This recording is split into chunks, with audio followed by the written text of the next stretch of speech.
rumah sakit rujukan Yayasan itu, jadi masuk itu jadi di pintu 2 lapis kan. Pintu lapis pertama tuh harus pakai kode itu kan. Mau masuk tuh harus pakai kode, jadi kita harus masukin kode. Nah yang tahu tuh cuma orang tua pasiennya.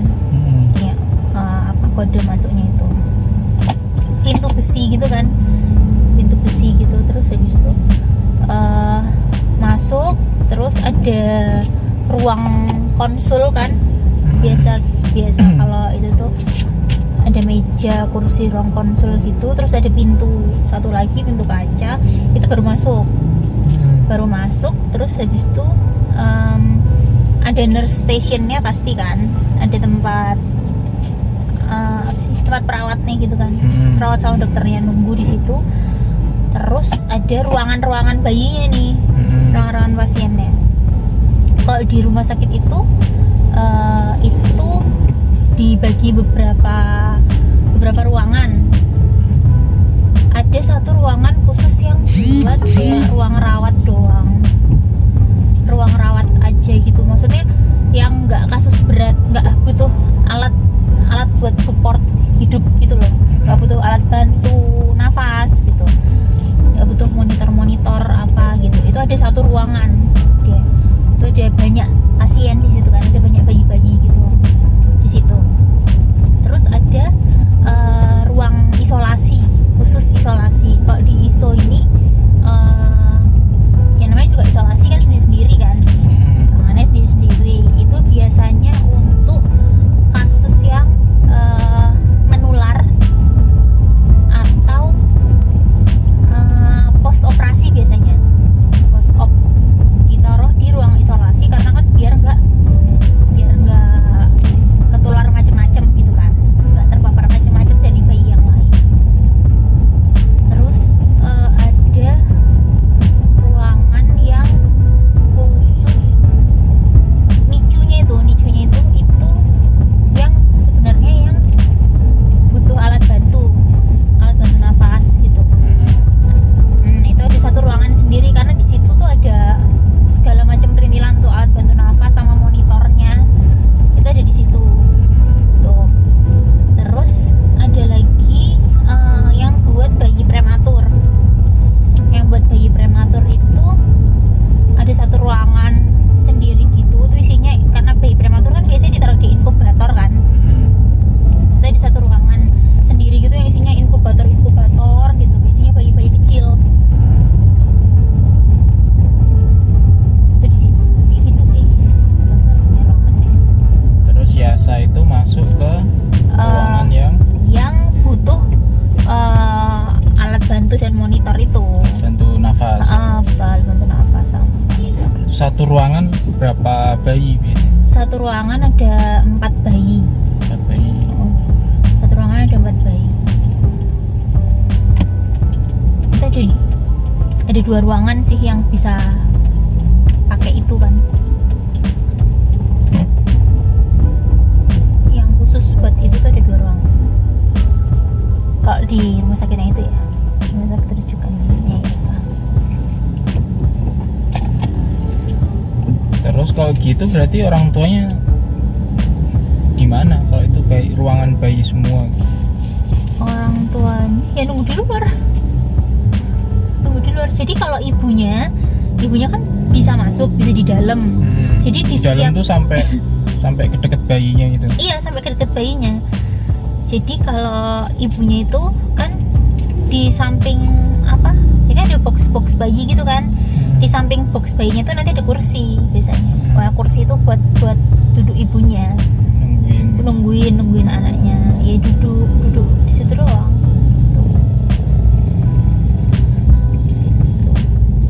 Terus tidurnya di mana orang tuanya? Tidurnya orang tuanya di emperan, di lorong. Jadi di depan nicu itu, ini kalau di rumah sakit itu ya gambarannya, di depan nicu itu ada ya, rumah sakit kan masih ada lorong-lorongnya gitu kan, lorong-lorong jalan itu. Ruang tunggu. Itu tidurnya di situ, pakai tikar. Jadi bayangannya bukan pasien satu kamar satu pasien terus Mm-mm. orang tuanya tidur di situ gitu, bukan ya? Enggak. Jadi emang ketika awal lahiran itu kan banyak teman-teman yang mau jenguk, bisa dijenguk enggak, bisa nengok enggak gitu. Terus ya emang nggak bisa, bukan nggak boleh, bukan nggak mau ditengok, emang nggak bisa ditengok karena ya bapaknya ada aja nggak tempatnya. bisa, bapaknya aja nggak boleh masuk,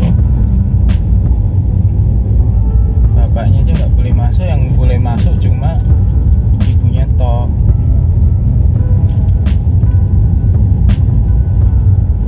Jadi kalau misalkan ada yang nanya boleh dijengukin nggak bisa dijenguk tuh. Terus balik lagi ke keseharian.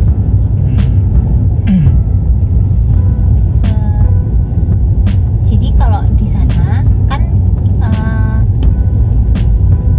hampir semua kegiatan dihandle sama perawat sama bidan yang jaga di sana kan. Maksudnya kita kan nggak mandiin sendiri bayinya gitu kan, karena kan mereka memang dalam kondisi sakit ya.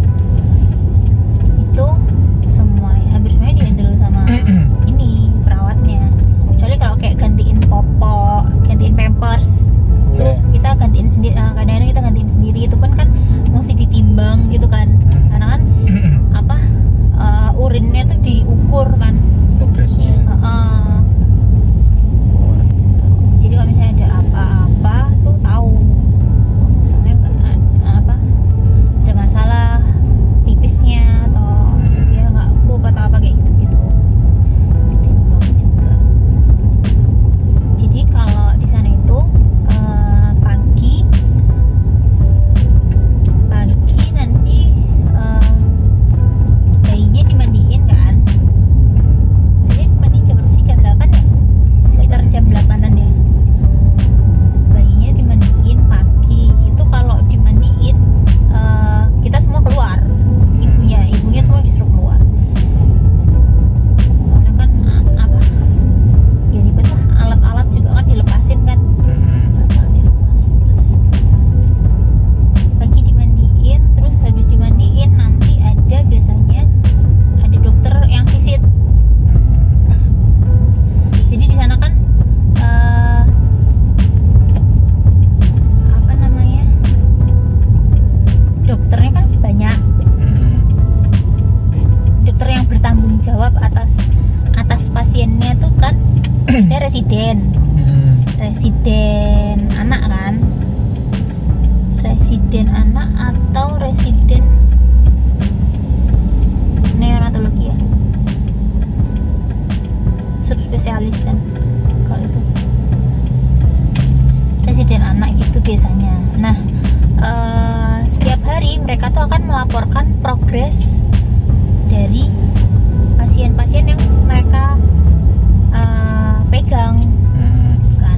Nah itu jadi nanti habis mandi biasanya ada visit dokter yang seniornya, yang konsulennya itu mereka visit biasanya. Nah terus visit dari ruangan ke ruangan gitu kan, terus biasanya dilaporkan ini sekarang kondisinya kayak gimana, obat yang masuk apa, terus habis itu selama 24 jam apa yang terjadi gitu sih. Terus rencananya mau apa gitu.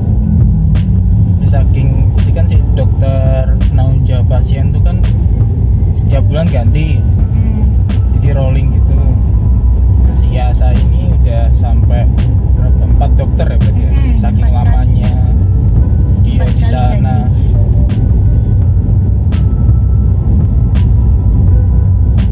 Jadi yang repotin banyak dokter.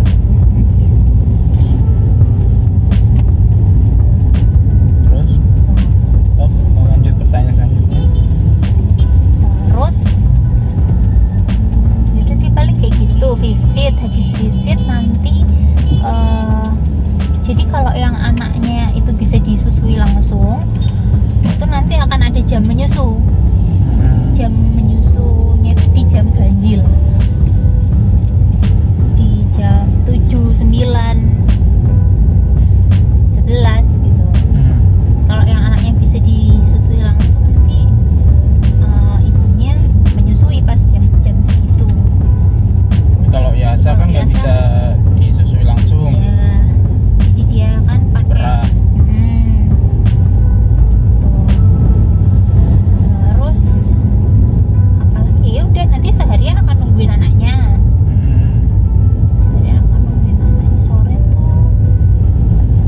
Sore biasanya kita ngapain? Soalnya kan mandi mandi di rumah sakit. Jadi selama 84 hari itu kita hidup di sana, beneran hidup, makan, tidur, mandi di sana, di rumah sakit.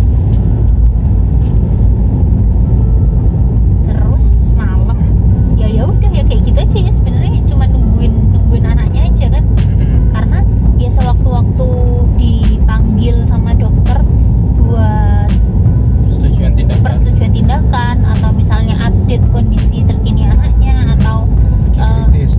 ya atau apa butuh ada obat yang ditebus kayak gitu-gitu kan, lebih enak kalau kitanya standby, Ya, lebih cepat. dan lagi pula kan ya nggak tega aja gitu kalau kayak ditinggalin kan di sana sendiri gitu.